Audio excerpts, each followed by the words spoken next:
Bonjour à tous, bienvenue dans la suite de notre vidéo numéro 9, toujours sur l'empanon, mais cette fois-ci on ne parlera pas de rembarrement, mais on parlera de la herse. Donc la herse, ça sert à quoi? La herse, ça va nous servir tout simplement à trouver notre coupe d'alignement. Donc la herse, qu'est-ce que c'est? La herse, c'est notre toit, tout simplement, c'est notre versant, par exemple le versant B qui est entièrement couché par terre. Je m'explique, on va le bouger, voilà. Donc là, on voit deux petites charnières. Tiens, juste avant de le lever, on voit deux petites charnières. Deux petites charnières, c'est parce qu'on appelle souvent la base à partir de notre ligne de trave. Le départ de notre versant, on appelle ça une ligne charnière parce que c'est là où on peut faire basculer notre toit pour justement créer cette herse. Donc voilà, ici, en fait, si je lève, ici, que je me place là, voilà, et ben là, on voit qu'on a notre toit, tout simplement. On a notre toit complet, ici. Et en fait, ce sont ces petites charnières qui nous permettent de lever notre toit. Donc je reprends mon petit toit et je le mets par terre. Donc ça, ici, hop, là, et je le remets par terre. Donc on voit bien en fait finalement qu'on prend un compas et qu'on le met au sol. Clac, il est au sol, il bougera plus. En fait, pour la trouver, cette herse-là, pour trouver cette longueur ici, trouver cette longueur, elle est tout simplement ici. D'ici à là, j'ai 64. Et donc du coup, si je me suis planté, attention, hein, tout est possible. Et d'ici à là, j'ai bien 64. Donc là, c'est bon. Notre R, c'est bien de la bonne taille. Donc nous voici sur notre vue en plan, sans les morceaux de bois qui sont levés. On voit bien notre herse ici en rose. En gros, on a prolongé ce point-là avec la même longueur que notre chevron d'emprunt ici. Nous l'avons mis là et nous avons juste relié ce point-là à venir choper le bout. Ok? Pour pouvoir tracer notre empanon, il nous faut un autre point. C'est qu'il nous faut choper ce point-là. Il nous manque une information pour commencer à avoir notre longueur réelle de l'empanon. Parce que notre empanon ne vient pas contre l'arête de l'arêtier, on est d'accord? Il vient contre la face de l'arêtier, la face du versant B. Pour cela, on a juste à prendre ce point-là, ici, donc de rencontre avec notre ligne charnière B, et on la met parallèle par rapport à l'arête de l'arêtier. Ce qui fait que on a réellement notre longueur ici d'empanon. C'est-à-dire que si je vous montre avec l'empanon ici, je le mets là, c'est-à-dire que là, sur notre vue, on a 30 cm, ok? Et en fait, là, ce qu'on a fait, quand on a couché la herse, c'est que, là, ici, logiquement, je dois bien avoir 30 cm. Donc là, effectivement, j'ai bien 30 cm. Et ben en fait, ce que l'on a fait exactement, je vous montre, avec cette herse, clac, je le prends, et je le couche, je le descends, pof! À venir choper mon bout d'arêtier, enfin contre la face de l'arêtier versant B. Donc là je remonte. En gros c'est ça, on a couché cette partie-là. Donc là j'enlève mon empanon, hop, j'enlève l'empanon. Donc c'est ce que l'on a fait. Et en fait sur notre, tout simplement, à partir du moment où vous avez tracé, moi j'ai tracé l'épaisseur de mon empanon ici. Mais vous pouvez simplement faire le côté le plus grand de l'empanon, ici à venir toucher votre herse, là, à venir toucher votre herse, et avec une croix d'épaisseur. Ça veut dire que vous savez que par rapport à ce trait-là, votre épaisseur d'empanon est de ce côté-là. Là, à partir de là, vous prenez cette cote d'ici. Ici à là, vous avez 30 cm. Vous savez que c'est votre empanon, la longueur la plus longue est de 30 cm. Après, vous avez votre coupe d'alignement qui est ici. Donc, vous placez votre sauterelle là contre ça, et vous prenez cette cote, cet angle ici. Là, vous avez la coupe, en gros, du dessus de l'empanon, donc la coupe d'alignement. Et après, par rapport à ça, il vous suffit juste d'aller ici, sur votre élévation du versant B, si j'arrive à me mettre dessus, et là, vous avez votre coupe d'aplomb.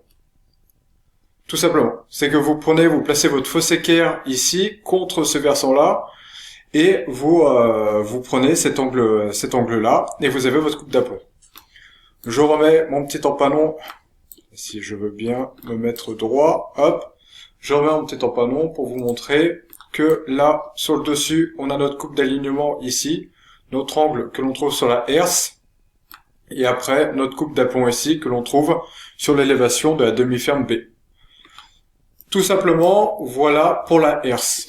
Maintenant, on va faire un point sur l'angle machine. L'angle machine est assez important, c'est-à-dire que à partir du moment où on a une coupe en biais par exemple, sur la face de l'arrêtier, une coupe en biais sur le dessus de l'arrêtier, vous avez à avoir malgré tout, vous avez reporté avec votre fausse équerre cette face-là et avec votre fausse équerre cette face-là. Et bien, si vous réglez vos angles sur la fausse équerre, malheureusement, vous allez avoir faux quand vous allez couper avec votre circulaire. Alors, au niveau de l'explication, il va falloir suivre et il va falloir avoir de la vision de l'espace. Là, on est d'accord que notre morceau de bois, ici, est tracé. Donc, la partie qui est rose, c'est la partie qui va sauter. Ok ? Maintenant, donc c'est ce qu'on a tracé tout à l'heure avec les us et les housses. C'est la partie qui part. Je vais retourner mon morceau de bois. Il y a une manipulation à faire pour pouvoir le tracer, pour pouvoir avoir l'angle machine. On appelle ça le système de coupe des 3 équerres. Donc là, pour trouver l'angle machine, ici, j'ai retourné mon morceau de bois, c'est bon.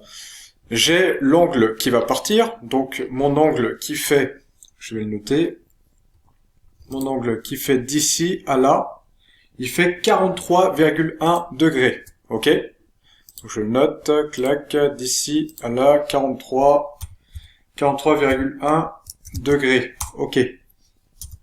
Si vous mettez sur votre circulaire, sur votre scie anglais, si vous mettez 40,1 degrés pour couper, vous aurez faux, ce ne sera pas la bonne cote. Il faut faire une manipulation avant. On le fait par tracé, alors ça s'appelle le tracé par renvoyer 3 coups d'équerre. Bon, le problème c'est que moi, j'arrive pas à trouver les 3 coups d'équerre, j'en trouve toujours 2, et puis après il y a une autre manipulation. Alors, je renvoie par rapport à ce point-là qui est tracé, que l'on a tracé avec notre fausse équerre, ce point-là je le renvoie en haut. Donc voilà, cette partie-là est d'équerre, ok ? Et après, par rapport à ce point-là arrive d'équerre par rapport à cette partie-là. Ok, d'équerre par rapport au tracé aussi de notre coupe d'aplomb sur notre empanon. Et à partir de ce moment-là, là j'ai une longueur qui fait 2,5, et bien je prends mon compas. Alors vous n'allez pas réussir à prendre votre compas et pouvoir prendre d'ici à là, mais en gros ça c'est le principe. C'est-à-dire que j'ai remporté mes 2,5, je les ai remis là. Vous pouvez prendre ce point-là avec un réglet, et puis vous mettez 2,5 ici. Et bien figurez-vous que votre angle machine, celui que vous devez mettre sur votre machine, eh bien c'est celui-là. C'est celui-là. C'est-à-dire qu'à partir du moment où vous placez votre machine dessus, que vous allez couper, si vous réglez cet angle-là avec votre fausse équerre sur votre machine, par exemple votre scie anglais, eh bien ça va suivre ce trait-là. Alors là, vous allez rien comprendre, c'est normal, c'est pas facile à comprendre. C'est-à-dire que sur votre machine, vous allez avoir typiquement cet angle-là. Cet angle qui fait 50,2. Je note ça, hop. 50,2 degrés. J'ai trouvé un truc qui est pas mal sur internet, j'avoue que j'ai piqué ça à quelqu'un. En plus de ça, il utilise une circulaire Maffel, donc je pouvais pas faire autrement. C'est impeccable. Il a coupé, ici il a présenté la circulaire avec l'angle qu'il faut pour couper cet empanon-là. Je vous explique comment il a fait. Le principe, ce qu'il a fait... Attendez, je vais regarder la rotation du plan. Voilà, impeccable. En gros, notre fausse équerre, ça c'est l'angle machine que l'on a, avec cette fausse équerre ici. Sauf que le problème, c'est que votre morceau de bois n'est pas coupé. Enfin, là, ici, actuellement, il est coupé, mais il faut s'imaginer que votre morceau de bois n'est pas coupé et que vous devez placer votre fausse équerre comme ça pour avoir cet angle-là. Vous ne pouvez pas parce qu'il n'est pas coupé. Donc, il faut reporter comme lui il fait, c'est-à-dire que il faut reporter cet alignement, donc trouver ce point-là, reporter cette droite, et pouvoir sabloter ici, renvoyer un point là pour avoir notre angle là. Et c'est ce qu'il fait, du coup, il renvoie cet angle-là, ce qui lui permet en fait d'avoir l'angle machine ici. Et là, il explique les étapes. C'est que là, on a cette partie-là qui est notre angle avec les fossés équerres que l'on a trouvé au départ. Il faut se dire que cette ligne ici que je suis avec ma flèche est la ligne finale, donc celle qu'il faut, la coupe d'alignement. Et notre ligne d'angle machine, c'est celle-là. Donc lui, il marque bien les étapes. Donc, étape numéro 1, à partir de ce point-là, on renvoie une ligne d'équerre. Donc on voit bien son petit trait d'équerre. En deuxièmement, il renvoie par rapport à ce point-là une ligne d'équerre par rapport à cette face-là. Donc on voit bien son petit carré d'équerre. Après, il renvoie la même cote qu'ici, il la renvoie sur cette ligne, sur l'arête. Et puis après, il renvoie tout simplement d'ici à venir prolonger jusqu'à là. Je retourne sur mon autre page, ici. Donc là, j'ai 50,2 degrés. Vous allez me dire, la vache, 50,2 degrés, c'est pas simple. Comment on va le trouver? Est-ce que j'ai besoin vraiment de tracer ça sur mon empanon pour pouvoir le trouver? Eh bien, non, pas forcément. Si vous avez fait votre épure, en fait, les 50,2 degrés, ils sont là. Donc sur votre vue en plan, sur le, pas sur la herse cette fois-ci.